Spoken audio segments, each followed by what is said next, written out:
Meus irmãos, minhas irmãs, é a paz do Senhor Jesus. Quero fazer com você uma breve reflexão no livro do Apocalipse, capítulo de número 5, versículo 1 e 14. Esse vídeo nós vamos falar um pouco sobre o Cordeiro, aquele que é digno de abrir o livro e desatar o seu sétimo selo. Amém, queridos? Então vamos lá. No capítulo 5 do livro do Apocalipse, vai nos trazer algumas expressões e ela nós vamos compartilhar com os amados. Diz o texto: vi na mão direita daquele que estava sentado no trono um livro escrito por dentro e por fora, de todo selado com 7 selos. Então, o primeiro termo aí é: vi na mão direita daquele que estava sentado no trono. Essa expressão, nós sabemos que a mão direita sugere a posição de grande importância. Também trata-se de um livro escrito por dentro e por fora, selado com 7 selos. Essa visão vai retratar para nós um rolo, provavelmente de pergaminho, com a palavra escrita dos dois lados, certo? Que vai remeter à importância, certo? Da escrita, ok? A importância do conteúdo, isto é, o rolo do livro representa a vontade de Deus para ser executada diante do seu propósito.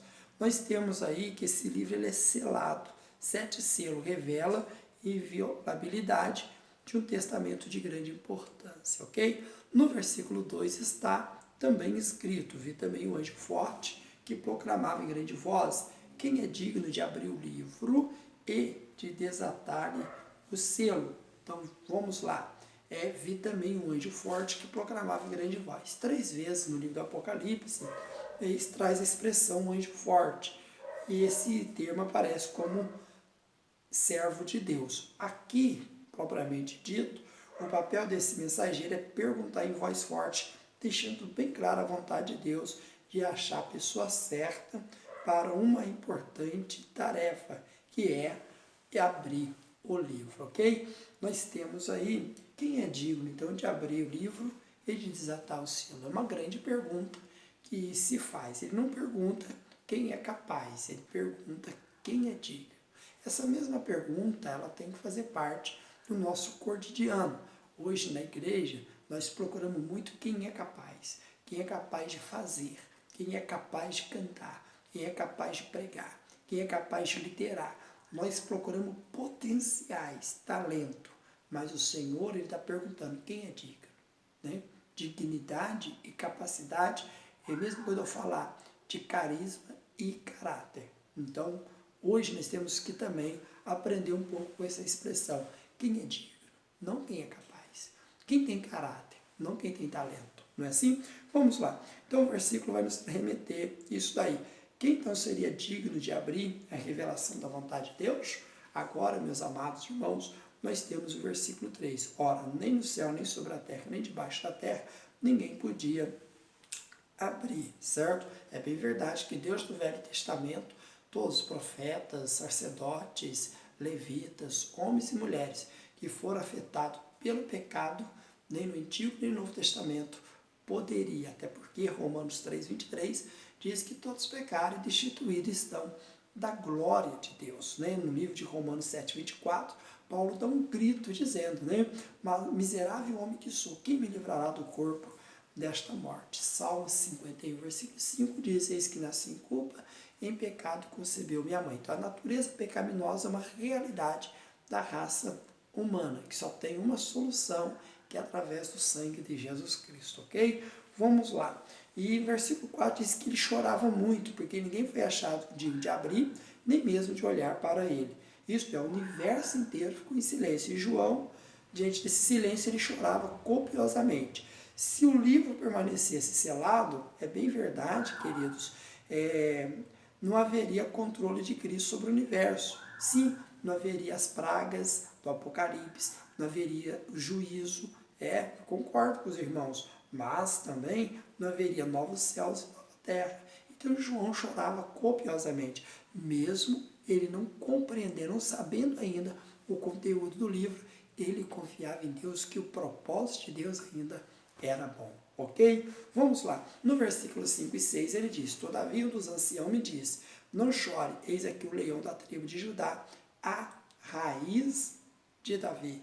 venceu para abrir o livro e os seus 7 selos. Então, vi no meio do trono os 4 seres viventes, e entre os anciãos de pé um cordeiro, como tendo sido morto. Ele tinha 7 chifres, bem como 7 olhos, que são 7 Espíritos de Deus, enviados por toda a terra. O que podemos aprender?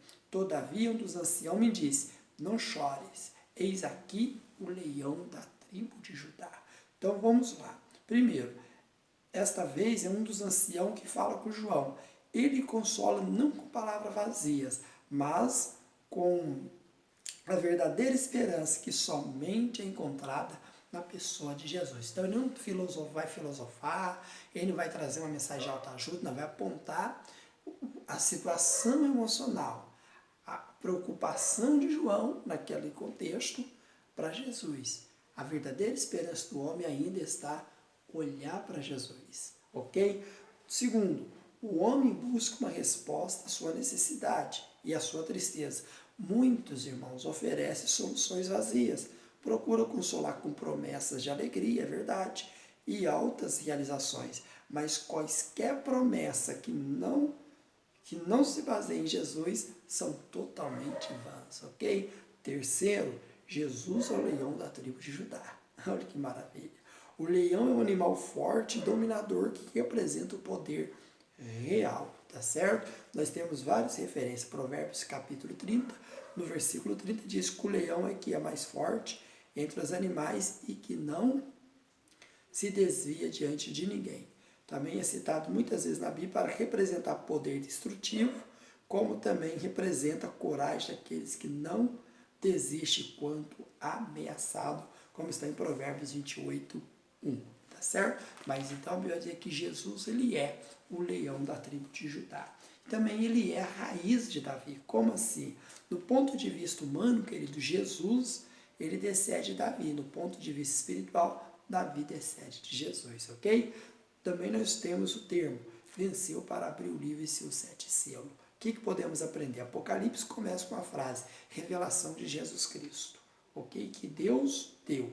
Esta nos mostra que a vitória de Jesus é uma consequência direta, necessária de haver ele agido como cordeiro. Isaías 53, no versículo 7, foi oprimido e afligido, mas não abriu a boca, como um cordeiro que é levado ao matadouro. Né? O que nós temos também? Então vi no meio do trono dos 4 seres viventes, entre os anciãos de pé, o cordeiro. O que ele vê? Ele está no meio do trono, no meio dos seres viventes, junto ao Pai. Entre os anciãos, assim os anciãos estariam entre João e o leão. Entre João e o leão, tá certo? Explicando o porquê dele, ele falou. Agora João olha para ver o leão. Enquanto ele olha, parece que eu estou vendo a cena. João ouve a voz, eis aqui o leão da tribo de Judá. Quando João levanta a cabeça e olha, o que ele vê? Diz o texto, vê um cordeiro. Esta é a primeira de 28 vezes no Apocalipse que Jesus é chamado de cordeiro. Por que João viu o cordeiro? Vamos continuar. Primeiro, ele viu o cordeiro de pé. Isto é, fala que ele não continuou deitado no túmulo, quer dizer, ele tinha sido morto, mas não ficou morto. Ele tinha sido ferido, mas não está ferido.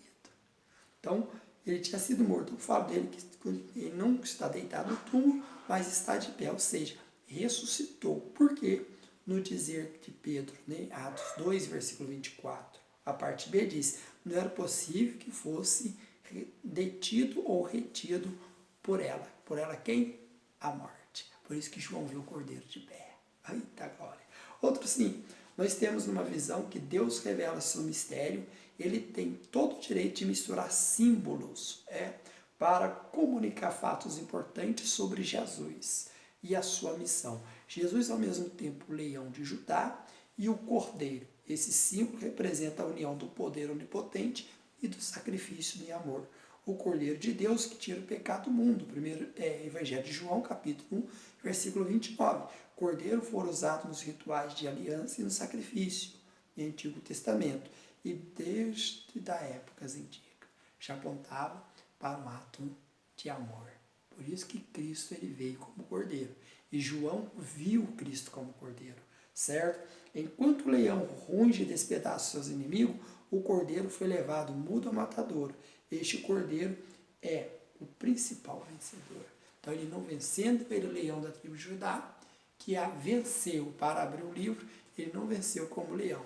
Não venceu com a força, mas venceu na humildade do cordeiro, certo? Porque o cordeiro é o principal vencedor. Primeiro, certo? O que Jesus venceu? Jesus venceu o pecado, Jesus venceu o mundo, venceu Satanás, venceu a morte, certo? O inferno e assim por diante. E venceu a morte com a morte na cruz, ok? Jesus venceu e assentou-se no trono de seu Pai. E por fim, ele venceu para quê? Para abrir o livro e desatar seus 7 selos. O versículo 9 e 10 do capítulo 5, aqui do Apocalipse, vai nos trazer o quê? Porque os 3 motivos que o cordeiro é digno de abrir o livro. Quais são? Primeiro, ele foste morto. Segundo, compraste. E terceiro, fizeste rei sacerdote. Ele é digno de abrir o livro. É ele que é digno. Amém, querido? Então diz o texto que a vitória de Cristo, como foi a vitória de Cristo? Foi como cordeiro. Por quê? Não foi alcançado a força como de um leão, mas pela submissão do cordeiro. Segundo, é um vencedor que não derramou sangue alheio, a não ser seu próprio sangue. Qual a lição que fica nisso? Para a igreja vencer, ainda que tenha uma força de um leão pelo poder de Deus, temos que ter a humildade do cordeiro.